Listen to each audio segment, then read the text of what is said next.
निवास जो में करूँ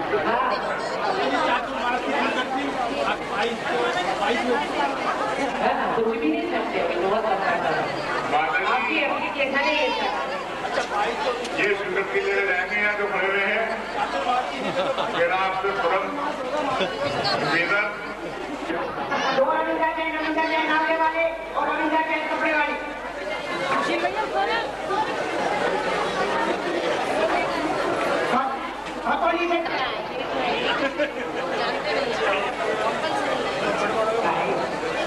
जैन कुमार जैन मवाना सुभाष चंद्र जैन मवाना जैन कुमार जैन मवाना सुभाष चंद्र जैन मवाना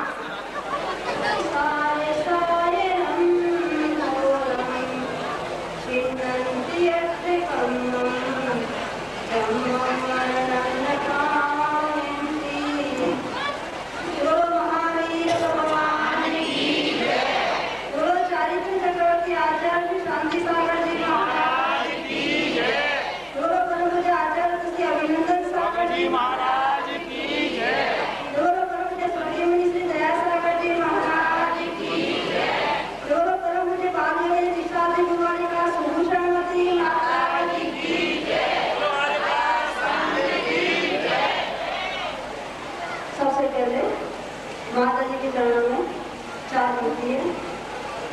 सुभूषणमती माता को धरती अंबर नाच उठे जय जय जय श्री सुभूषणमती करके वो सब झूम उठे धन्य धन्य कहती अपने को अंबर भी धन्य कहता है भारत देश भी तुमको पाकर तुझको धन्य समझता है तुझको धन्य समझता है पाकर माता शरण तिहारी भाग्य मेरे खुल गए तुम जियो अनेकों साल गुरु यह मेरी एक तमन्ना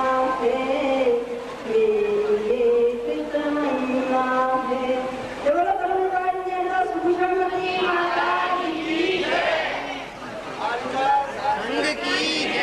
आप सभी आज खुशी मनाने के लिए एकत्रित हुए हैं। आपको ये लगता है आज माता जी का 21वां दीक्षा जयंती महोत्सव है तो हम इतनी खुशी मना रहे हैं। सबको ऐसा लगा माता जी आज तो मीठा खाना ही पड़ेगा मतलब सबको कैसा लगा कि माता जी का दीक्षा दिवस है तो हम भी खुशी मनाए उसमें मीठा हमको भी कुछ न कुछ मिल जाए।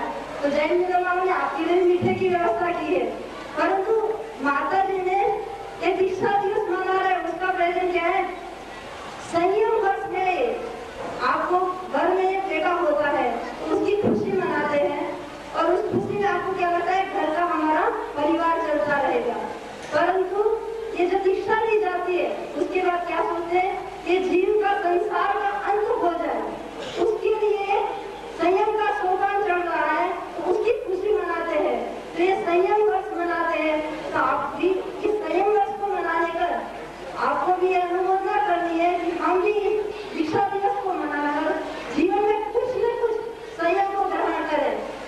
इस उत्तर प्रदेश प्रांत में जो एक दुर्ग जाति चल रही है और आपने माता जी के जीवन चरित्र में अभी सबसे मुझसे सुना कि माता जी सब युवक को सबसे ज्यादा व्यसन छुड़वाने के उसमें रहते हैं कि यह युवक यदि व्यसन में नहीं फंसा तो उस युवक का जीवन सुधर जाएगा क्योंकि छोटी उम्र से जो आदत बिगड़ जाती है वो आदत यदि उसके जीवन में सुधर गई तो उसके लिए उसका जीवन का बेड़ा पार हो जाएगा क्योंकि वो धर्म में आने लगेगा समाज में आने लगेगा और एक दिन उसका धर्म के सोपान पर चढ़कर कभी न कभी श्रावक बनने के बाद मुनि बनने के भी भाव बनेंगे दीक्षा लेने के भी भाव बनेंगे। तो यहाँ पर माता जी की प्रेरणा से भी जिन्होंने अष्टमुनि व्रत को धारण किया यानी श्रावक व्रतों को धारण किया उनका सम्मान किया। आपने अभी सब जगह सुना होगा बड़े बड़े नेताओं का सम्मान होता है सब कुछ होता है परंतु माता जी के दीक्षा दिवस पर आज जिन्होंने कुछ संयम ग्रहण किया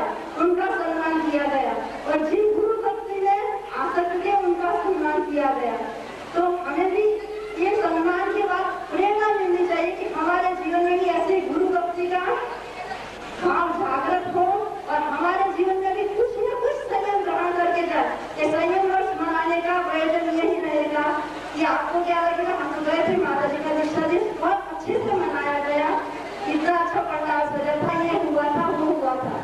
और अब ये गुड़िया की लुटिया गजब कर गई। आप सभी ने तालियां बजा के बहुत खुशी होकर देखा और खूब आनंद मनाया।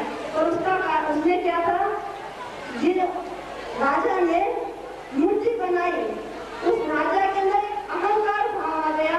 उस अहंकार भाव के कारण उसके बनाने के बाद भी वो एक अभिषेक करने के लिए समर्थ नहीं हो सका। तो जीवन में अहंकार होता है वो अनर्थ का कारण होता है। तो हम भी इस जीवन में संयम वर्ष को मना करके हमारे जीवन में जो अहंकार भाव पड़ा है उस अहंकार भाव को कम करने का प्रयत्न करें। और उसके बाद इसमें से पंडाल में बैठे सभी न सभी एक छोटा सा नियम ग्रहण करके जाए, चाहे 1 साल के लिए 2 साल के लिए जितनी क्षमता है कि हम माता जी का दीक्षा दिवस मना रहे हैं। माता जी ने सब कुछ छोड़ दिया। आप सभी परिचित हैं माता जी के जीवन से कि माता जी जन्म से ही इस श्रीमंत घर में थे कि जहाँ सोना चांदी भी तराजू से तोले जाते थे। तो उस घर में पैदा होने के बाद भी एक जीवन में इतने त्याग की भावना आ सकती है, तो हमारे जीवन में छोटा सा संयम नहीं आ सकता क्या? आएगा, जरूर आएगा। आप भी सभी रास्ते पर चल के आ रहे थे, सभी तरफ से आ रहे थे, जिसके पैरों में चप्पल नहीं थी तो सभी क्या सोच रहे थे, देखो माता जी कैसे चलते हैं, माता जी बस कैसे चलते हैं।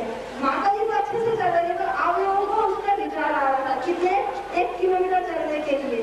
तो माता जी ने जीवन भर के लिए संयम धारण किया है।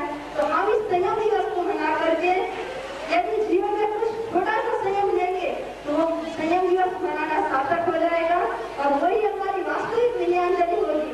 तो हम माता जी के चरण में सबकी ओर से यही प्रार्थना करते हैं कि माता जी तो अनेकों साल तक जीवित रहे और अपने इस स्त्री पर्याय का छेद करके मुनि पर्याय को धारण करे, पुरुष पर्याय धारण करके मुनि पद को धारण करे और उसके बाद परंपरा से मोक्ष को भी प्राप्त करे। और उनके साथ हमको भी मोक्ष का रास्ता, जैसे गुरु हमें आज मिले हैं, जिसके जीवन में गुरु नहीं है उसका जीवन शुरू नहीं है। तो यदि मुझे भी आज दीक्षा दिवस में माता जी को सबको क्या पता है, माता जी को कितनी खुशी हो रही है। और एक जन्म दिवस आता है उस पर हमें खुशी नहीं होती है, पर दीक्षा दिवस पर जरूर से मन में खुशी रहती है, क्योंकि इस समय पर याद आता है आज इतने बजे हमारे सिर पर गुरु ने संस्कार किए थे, ये किया था, वो किया था। प्रति क्षण मतलब एक क्षण की बात याद आती है। तो संयम को धारण करने की अद्भुत खुशी होती है और वो खुशी वास्तव में होना चाहिए कि जीवन में कुछ पाने का प्रयत्न है। जीवन में बाकी सब अधम गलत पाते उसकी खुशी मत मनाइए। जीवन में जो संयम पाया है उसी से जीव का उत्थान होगा। तो ये संयम वर्ष मना के जीवन में कुछ न कुछ छोटा सा संयम धारण करके जाए और यही माता जी के श्री चरण में विनयाञ्जलि होगी। तो माता जी के श्री चरण में मेरी विनयाञ्जलि है, माता जी अनेकों साल तक जीवित रहे और मुझे जैसे इस मार्ग पर लगाए ऐसे भगवान में भी मेरे ही गुरु बन देगा, मुझे मोक्ष मार्ग से कोई गुरु मिलता है, यही कामना करती हूँ।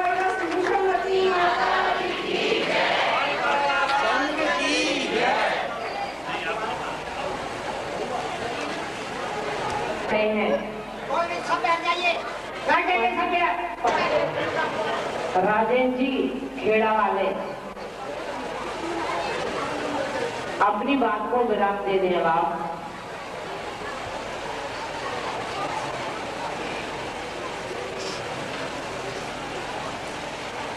गुरु भक्ति संयमेणे तरन्ति संसार सायरं घोरं छिन्नन्ति अर्थकम्मं जम्मं मरणं न पावन्ति। देवादिदेव श्री शांतिनाथ भगवान चारित्र चक्रवर्ती आचार्य श्री शांति सागर जी महाराज के, आचार्य श्री वीर सागर जी महाराज के, आचार्य श्री शिव सागर जी महाराज के, आचार्य श्री धर्म सागर जी महाराज के, आचार्य श्री अजित सागर जी महाराज के, आचार्य श्री श्याम सागर जी महाराज के, वर्तमान पट्टाचार्य संत श्रोमणी गुरुदेव आचार्य अभिनंदन सागर जी महाराज के, परम पूज्य परम उपकारी दीक्षा दाता गुरुदेव दया सागर जी महाराज की।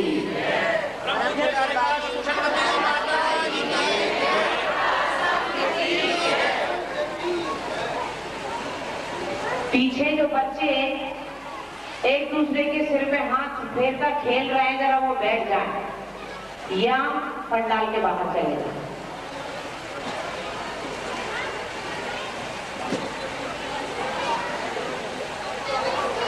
ठीक 4:15 बजे आज से ठीक 20 साल पहले मेरे हाथ में 3:45 बजे पीछे आ चुकी थी। 4:15 बज चुके हैं। 1:30 बजे के इस लॉन्च चालू किया था और गुरुदेव ने 3:30 के आसपास संस्कार चालू किए। 3:45 के बीच में मेरे हाथ में गुरुदेव का हार्दिक आशीर्वाद संयम और उपकरण पीछे मेरे हाथ में आ चुका था। आप लोग बड़े खुश हैं कि माता जी ने आज दीक्षा ली है, परंतु मैं आप लोगों से एक न्याय करवाना चाहती हूँ आज।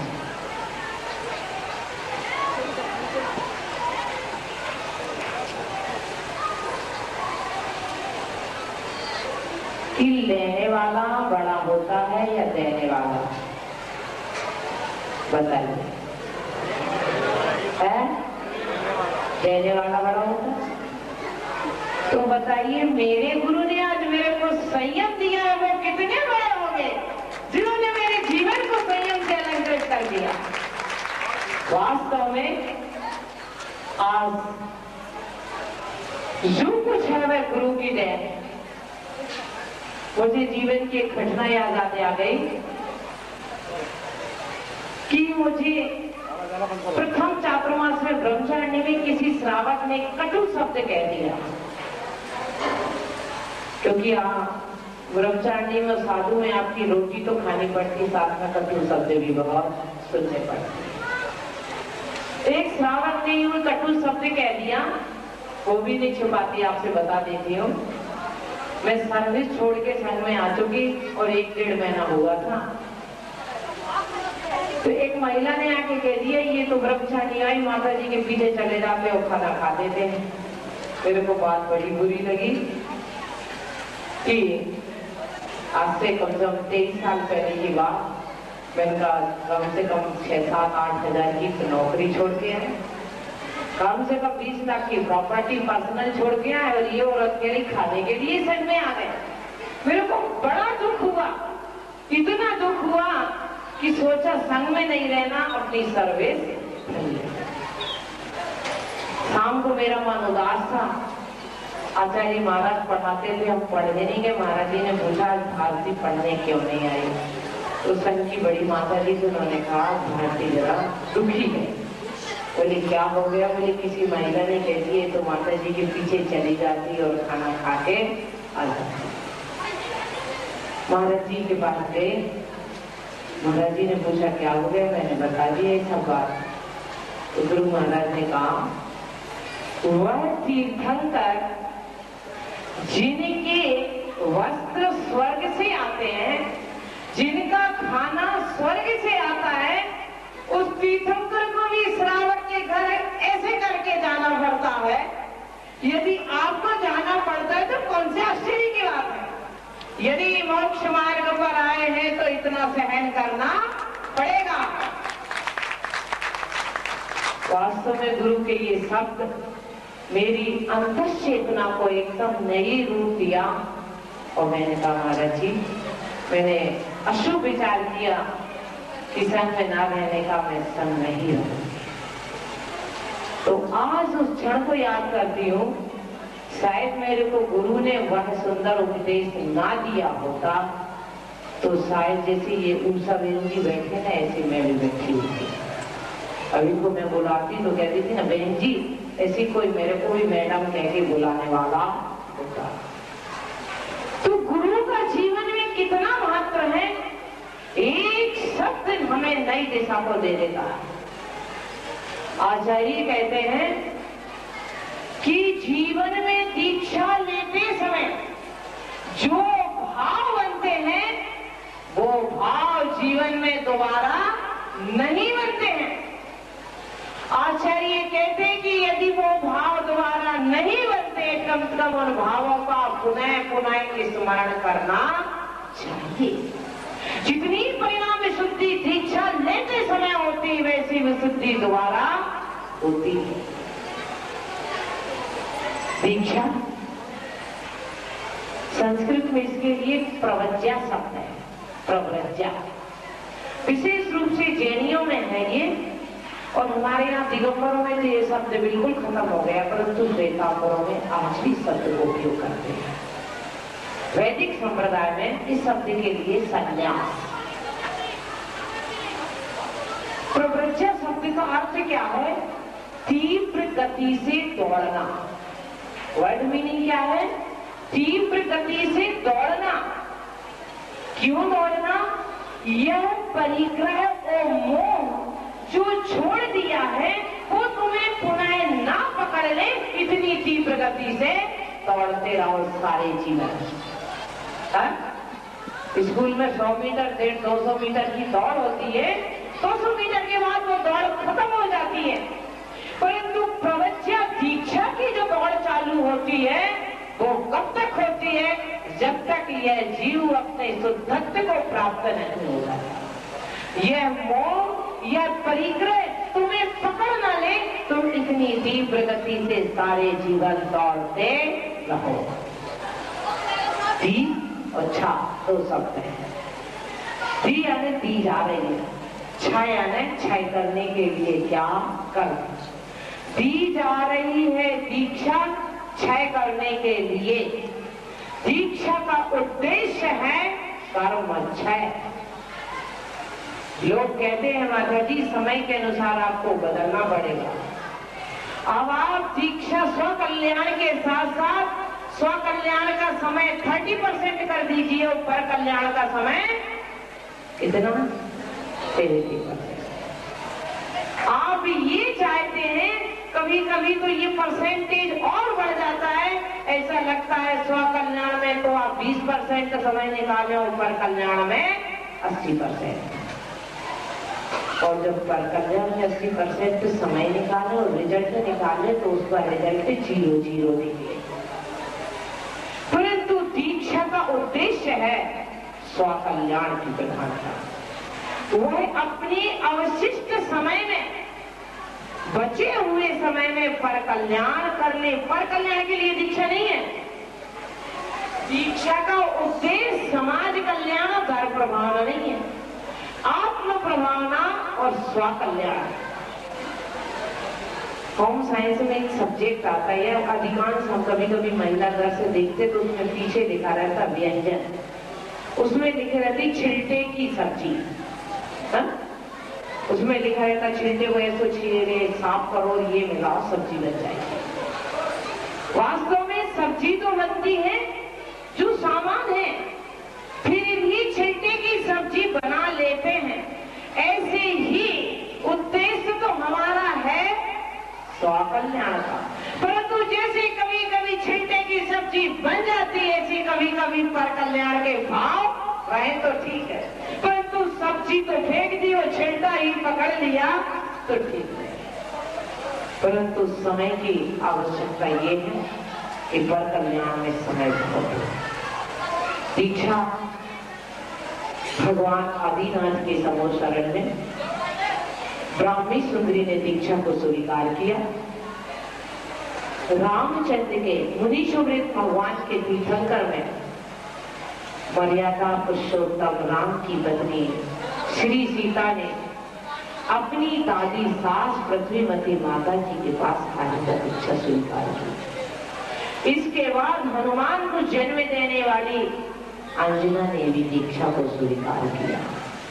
पांडवों को मोक्ष अच्छे आदर्श के लिए स्थिर करने वाली थी द्रौपदी ने भी अपने जीवन में दीक्षा को स्वीकार किया। महावीर स्वामी की मौसी आप क्या कहते हैं? माँ सी। आप क्या कहते हैं? दोनों अलग शब्द अलग करो, माँ सी, माँ सी, माँ जैसी। ऐसी अपनी मौसी चंदना को भी दीक्षा और ज्येष्ठा को दीक्षा। आर्य का दीक्षा का इतिहास उतना ही पुराना है जितना पुराना तीर्थंकर की दीक्षा का काल इतिहास है। क्योंकि दीक्षा तीर्थंकर के समोसरण में आरिकाएं रही है, प्रमुख आरिकाएं रही हमेशा। जिस समय सीता की अग्नि परीक्षा हो गई और अग्नि परीक्षा में सीता क्या हो गई? सक्सेस। तब पद्म पुराण में पढ़िए, आया है उसमें कि राम ने अपनी बड़ी बड़ी लंबी बाहें आगे फैलाकर आलिंगन करते हुए कहा, सीता राजमहल में चलो, राजमहल तो तुम्हारी प्रतीक्षा कर रहा है। सीता ने दिया, रामचंद्र जी आगे नहीं आना। आपके संपर्क में आने में जब भी आई हूं तब तक मैंने धोखा खाया। जब तुम भरने आए थे, स्वयंवर रचा था, तब भी झगड़ा हुआ था नहीं। परंतु मेरी दृष्टि नहीं खुली, अब मैं आपके पीछे आ गई और युद्ध हुआ। फिर मैं घर में आई, वनवास हुआ, मैं मोह के वशीभूत तुम्हारे पीछे चली गई। उस समय भी दीक्षा ले लेती तो कितना अच्छा था। कोई बात नहीं, वनवास चली गई, घर आ गई। घर आने के बाद पुनः जब गर्भावस्था हुई तो पुनः मेरे को भेज दिया गया। रामचंद्र जी आपके संपर्क में आने के बाद इतनी बार धोखा खाया, अब मैं धोखा खाने वाली नहीं हूं। और सीता ने तुरंत लंबे लंबे बालों का केस लॉन्च करके राम को बाल पकड़ा दिए। राम कहने लगे, हाय सीते हो जमीन में गिर गए। जब राम को होश आया, देखा सीता तो आरिका बन चुकी है, तब कहते, हो मां बंध्या। विचारों का परिवर्तन देखिए। एक सीता के बालों को हाथ में लेके रो रहे थे और दूसरे क्षण कहते हैं, वो मां बंध्या। मां का संबोधन और वंदना, क्या परिवर्तन हो गया? वही सुंदर सीता, वही दो हाथ दो पैर, वही चंद्रमुखी सीता। बदल गया तो क्या? अंदर का रूप, बाहर का स्वरूप नहीं बदला है। शारीरिक कोई परिवर्तन नहीं आया, आया है तो जीवन में संयम का ग्रहण। उस सीता को किसी दूसरे दृष्टिकोण से राम देख रहे थे, अब तो कह रहे हैं, वो मां बंध्या, वंदनीय है, तू मेरी मां है। साक्षायिक संवेद दृष्टि तद्वा मोक्षगामी राम कह रहे, वो मां बंध्या, कि आप मेरे लिए वंदनीय है, मां आप मेरे लिए वंदनीय है। तो स्त्री पर्याय में यदि कोई सुख का स्थान है, मैंने आपको शायद कभी कहा हो, एक आध बार आचार्यों ने कहा है, एक क्षुल्लक को जो सुख मिलता है वो एक चक्रवर्ती को सुख नहीं मिलता। किसको? चक्रवर्ती। चक्रवर्ती समझते? जो चक्र जैसा घूमता है, 96,000 रानियों के चक्कर में घूमता है और सचखंड के चक्कर में घूमता है, इसलिए चक्रवर्ती। चक्रवात भूगोल में पढ़ाते हैं ना, चक्रवात। वो चक्रवात जैसा विषय भोगों में घूमता है, वह चक्रवर्ती। कितना सुख है, 96,000 रानियां, सचखंड और इतने 14 रत्न नौनिधि। ऐसा चक्रवर्ती भी जिस सुख को प्राप्त नहीं करता है, एक क्षुल्लक देशव्रती उस सुख को प्राप्त करता है। आचार्य कहते हैं, जिन्होंने महाव्रत धारण किए हैं, उनके सुख को तो मैं शब्दों में व्यक्त नहीं कर सकता। संयम का सुख शब्द गम्य नहीं है, अनुभव गम्य है। लोग कभी कभी हम लोगों को देख के कहते हैं, माता जी आपकी गाड़ी तो मरुस्थल में है। मैं तो बिल्कुल ठीक बात है। कष्ट तो है, निश्चित है, इसमें कोई संदेह की बात नहीं है। कभी कोई ये ना सोचे कि साधु जीवन में सुख है। अरे कष्ट है, कष्टों को तो हमने चुनौती दी है। अरे ओखली में सिर डालो, फिर मूसर से क्या डरना? ओखली में सिर डालने के बाद मूसल से क्या डरना? जब हमने दीक्षा ली है, दीक्षा का शुभारंभ ही बालों के निकालने से है, वही युद्ध चालू हो गया, फाइटिंग वही चालू हो गई, फिर तो जीवन में कष्ट रहेंगे। कष्ट आपके पास भी है, कष्ट हमारे पास भी। आपको कष्ट नहीं है, मैं ये नहीं कहती, कभी कभी तो मैं देखती हूँ मेरे से ज्यादा कष्ट है आपको, परंतु आप क्या कर रहे हैं? रेत को घानी में डाल रहे हैं और हम लोग मूंगफली को घानी में डाल रहे हैं। आप क्या कर रहे हैं? रेत को घाना, घाना बोलते ना, तेल निकलता है जिसमें से, रेत को घाना में डालो तो क्या निकलेगा?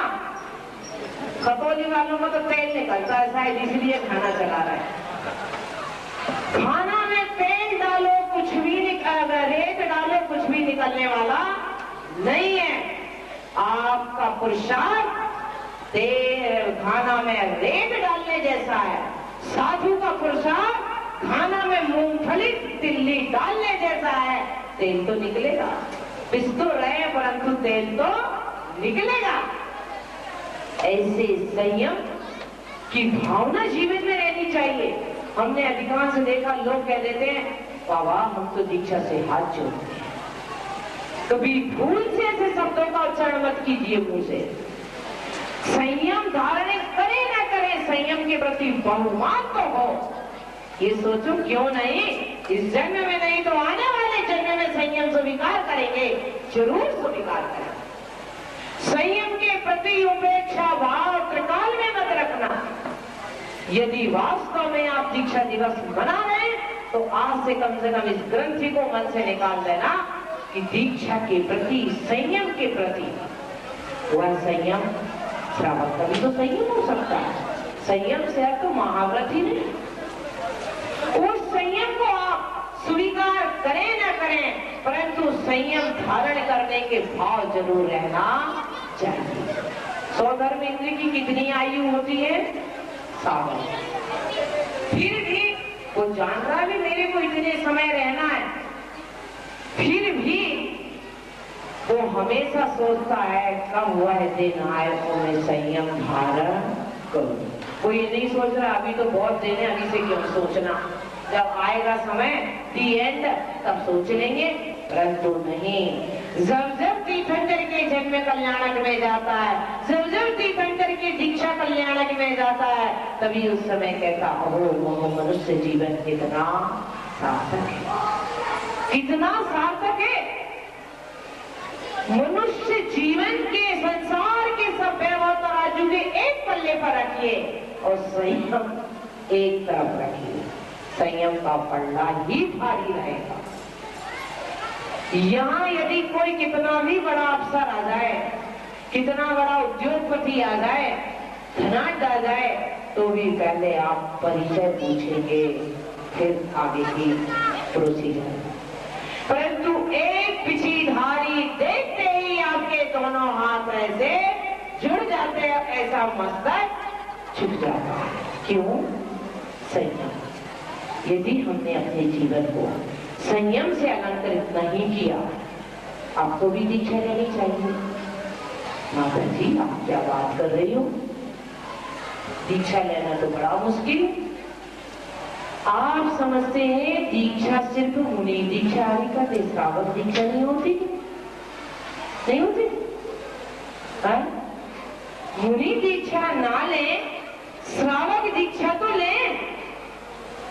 कम से कम एक सच्चा श्रावक बनने का संकल्प तो करें। अभी आपने 21 थालियों से अर्चना कर दी कि माता जी का 21वां दीक्षा दिया, परंतु वास्तव में ये अर्चना व्यवहार अर्चना है। उस समय आपकी अर्चना पूर्ण होगी, सार्थक होगी कि जब हमारे पास एक छोटा सा संयम, जितना संयम धारण करेंगे उतना भार हल्का हल्का होता जाएगा, और जितना असंयम होगा उतना भार भारी भारी होता जाएगा। पैसेंजर गाड़ी में बैठो, 10, 5, 15 थैले रख लो, कोई नाराज छोड़ने वाला नहीं है। अब तो शायद पैसेंजर गाड़ी चलती भी नहीं होगी, सबसे फास्ट से चलती हो मालूम नहीं।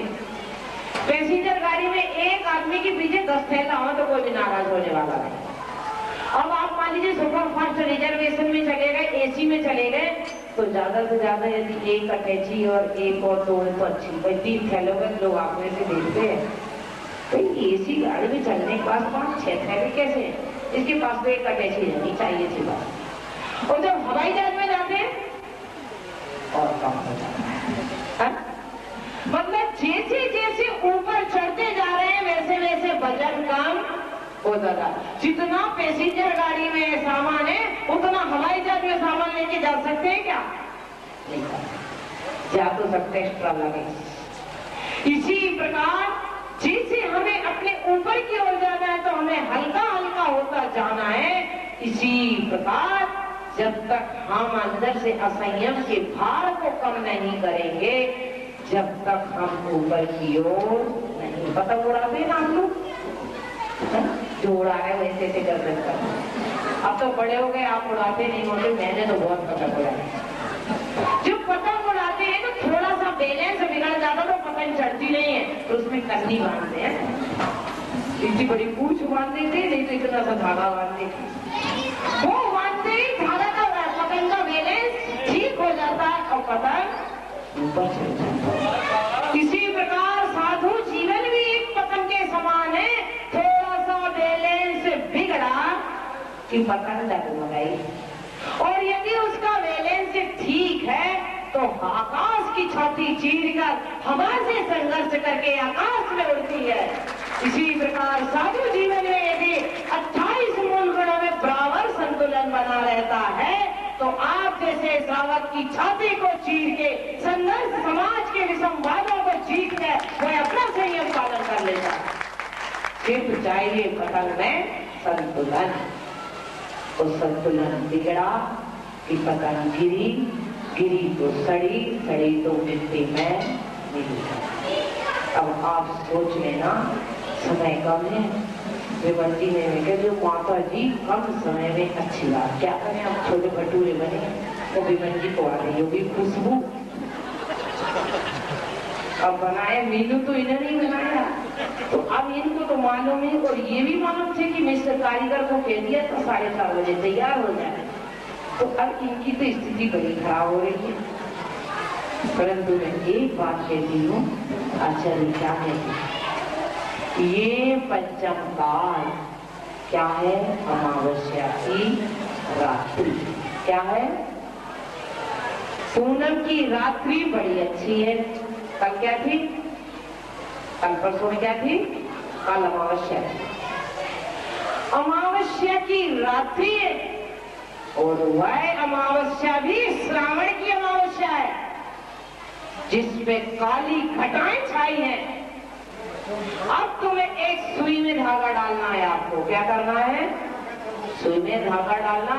अमावस्या की काली रात, वह भी अमावस्या भाद्र पक्ष की और श्रावण महीने की है जिसमें काली घटाएं घोर दे रहा है, हाथ को हाथ नहीं सूझ रहा। और फिर मैंने आपको दी है एक सुई निडिल, उसमें आपको डालना है धागा। आपको बहुत गुस्सा आ रहा है कि माता जी ने हमें कहाँ फंसा दिया। आपने क्या कहा? माता जी तो कहते रहते सुई उठा के रख दो गोदरेज की अलमारी में। कहाँ पर? बेडरूम में, फर्स्ट फ्लोर, सेकंड फ्लोर में। और धागा डाल दिया ग्राउंड फ्लोर में दुकान पे। अब मेरे पास पूछने आए कि माता जी उस सुई में धागा कैसे डलेगा? अंधियारी रात। मैंने कहा भाई जैसी बिजली चमके तो डाल देना। ठीक है माता जी, आपने अच्छा आइडिया दे दिया। अब घर बैठ गए जाके। सुई कहाँ रखी है? थर्ड फ्लोर, सेकंड फ्लोर पे बेडरूम में गोदरेज। और धागा कहाँ पड़ा है? दुकान पे सामान लपेटने के लिए। अब बिजली जैसी चमकी, आप दौड़ के ऊपर गए, वो सुई लेके आ रहे, धागा ढूंढ रहे, इतने बिजली चमक के चली गई। मेरे से बोले माता जी आप बड़ा झांसा डालती, बड़े हमें धक्के में डालती हम।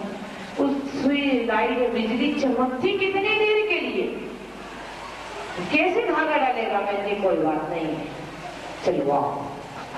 मैंने कहा एक हाथ में तो ले लो सुई और एक हाथ में लिए रहो धागा जैसे सुई आकाश में बिजली चमकी नहीं कि सुई में धागा तुरंत डाल देना चाहिए।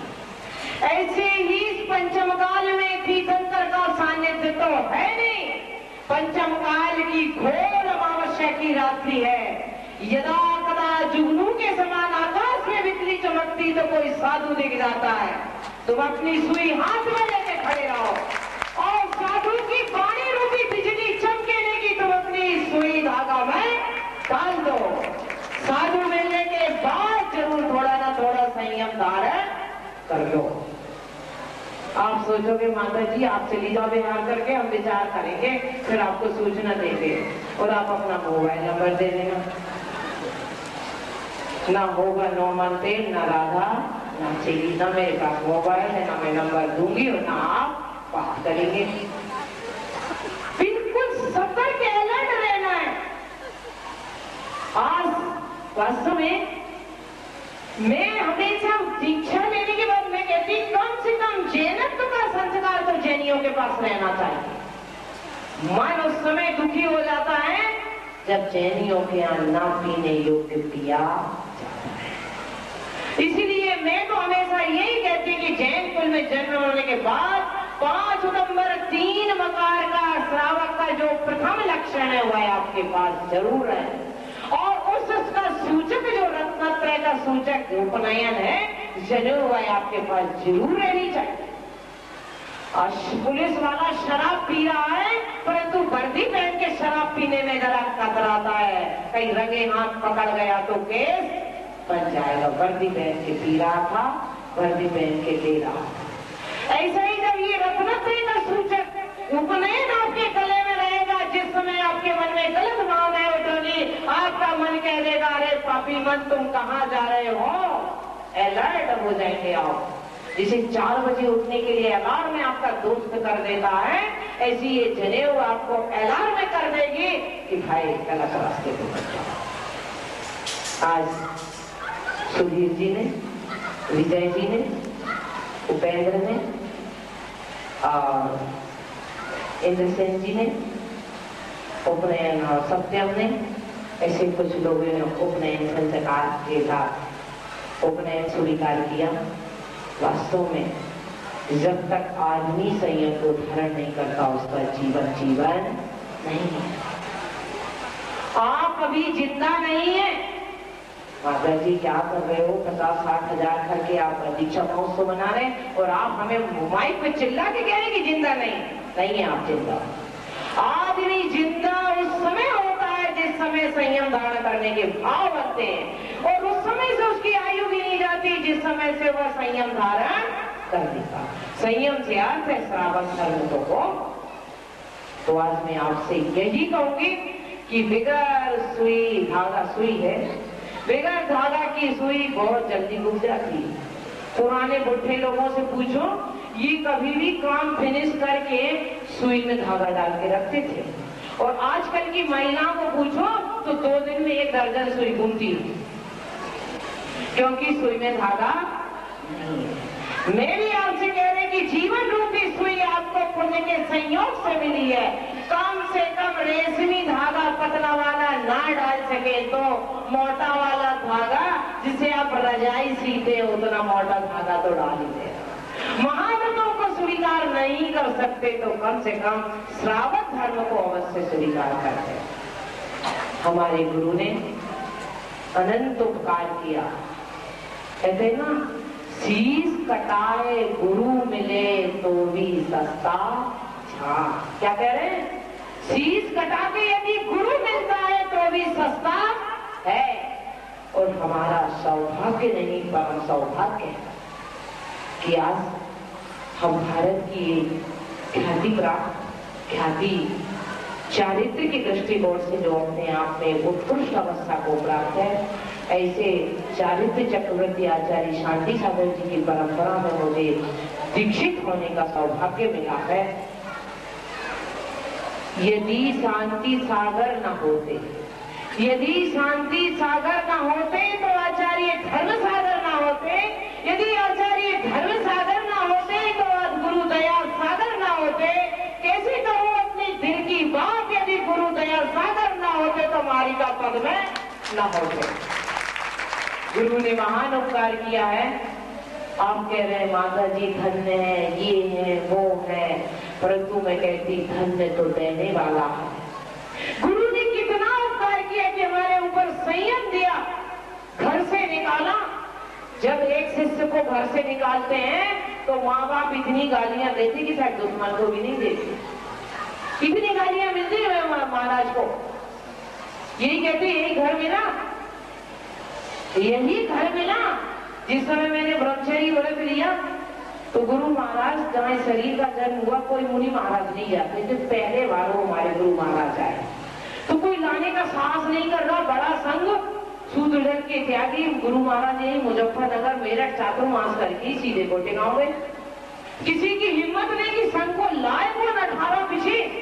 और जीवन में कभी कोई साधु आया नहीं। फिर भी जो शरीर के पिताजी थे उन्होंने बड़ी हिम्मत करके कहा भाई हम लाते, जो भी पाप लगेगा तो मेरे को लगेगा। और संघ आया 3 दिन के लिए और मैंने ब्रह्मचर्य व्रत ले लिया। तो शरीर के पिताजी उनको नेताजी कहते हैं, वो क्या बोले आचार्य महाराज जी आपको मेरा ही घर दिखा और कोई घर नहीं दिखे कि लाया तो मैं बिहार का रखे और मेरे घर में आपने आग लगा दी कि मेरी बेटी लेके चले। तो गुरु को कितना सहन करना पड़ता है एक शिष्य को घर से निकालने के लिए। गुरु ने हमारा कितना उपकार किया, पढ़ाया दिखाया। जैसे एक माँ उंगली पकड़ के बच्चे को चलाती, चम्मच से दूध पिलाती, गोद में सिलाती, इसी प्रकार गुरु जन्म से नया जन्म लेके दीक्षा होने के बाद क्या हो जाता है? दुई जन्मा। क्या कहते हैं हम साधु को? क्या कहते हैं? दुई जन्मा। पहला जन्म तो माँ के उदर से होता है और दूसरा जन्म गुरु के मंत्रों से होता है। इसे साधु को कहा जाता है दुई जन्मा।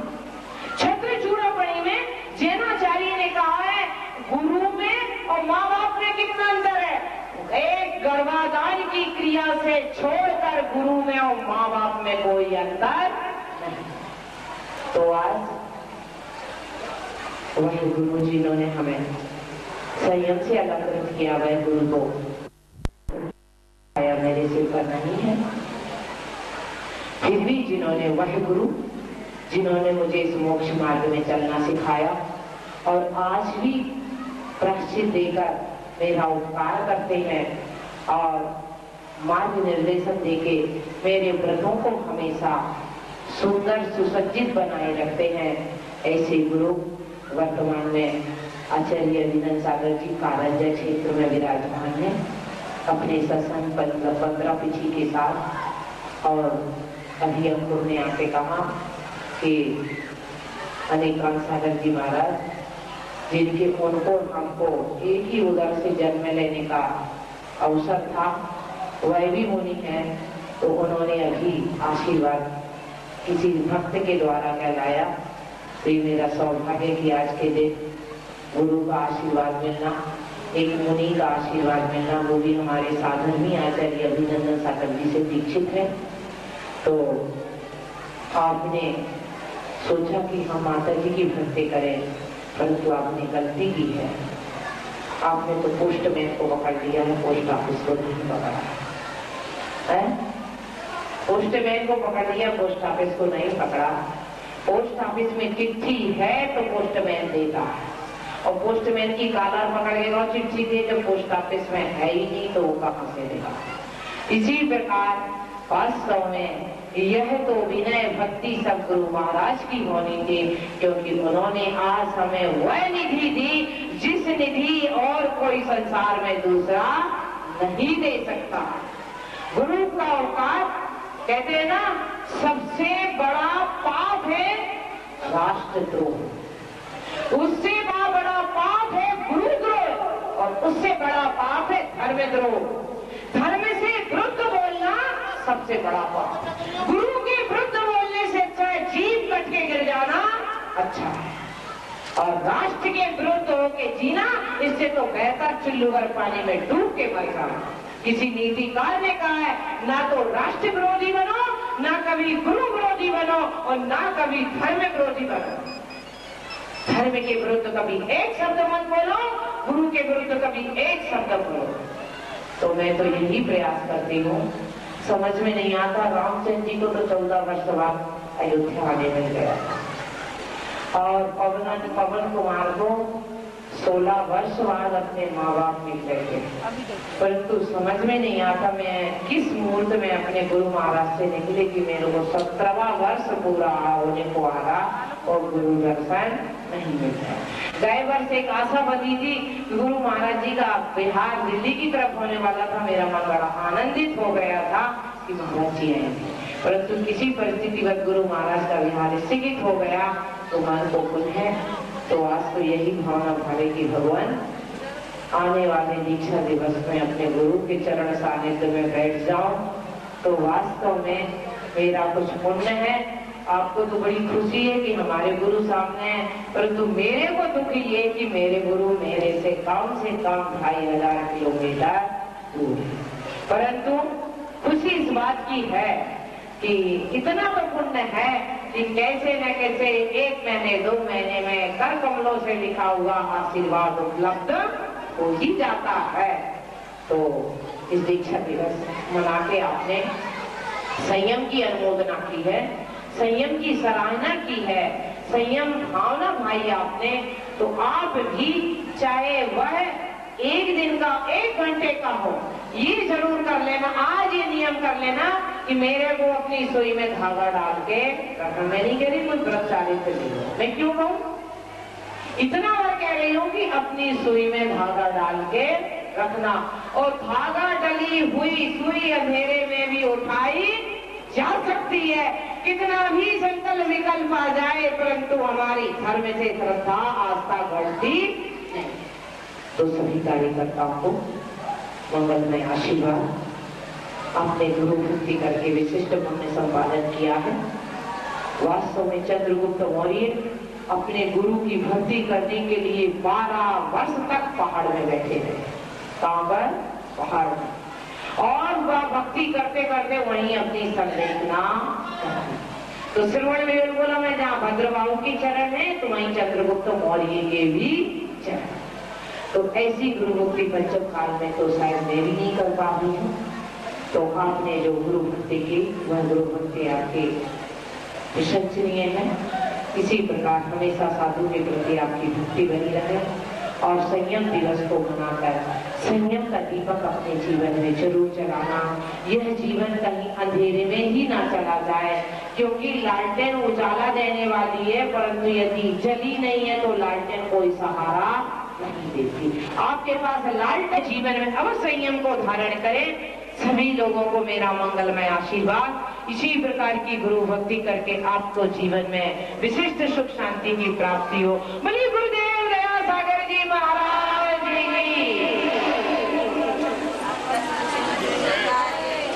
देखिए अभी आपने माता जी का मंगल आशीर्वाद सुना, अभी उठेंगे नहीं, अभी आपकी होनी है। इससे पहले ये अनिता जैन सुधा जैन सहारनपुर को एक प्रतीक हमारा प्रदान करके। देखिए मैं आपसे सिर्फ एक कामना कर रहा हूँ आज कि माता जी ने अपने प्रवचन में 2 बार कहा पंचम काल। सही बात है बिल्कुल, आज पंचम काल है, इसमें मोक्ष संभव नहीं है, लेकिन मैं ये कामना करता हूँ माता जी कोई अहम इंद्र पद लेकर अगले भाव में सिद्धत्व को प्राप्त हो। और दूसरा मेरी बात यह है, जो भी बाहर के अतिथि आए हैं और यहाँ भाई बहन आए हैं, उन्होंने अपने बहुमूल्य समय में से जो हमें समय दिया है, मैं उनका बार बार आभार व्यक्त करता हूँ।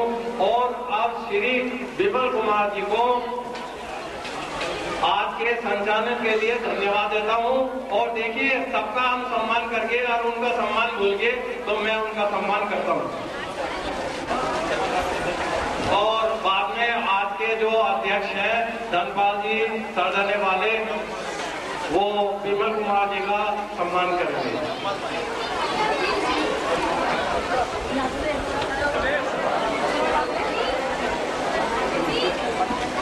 कर रहा है।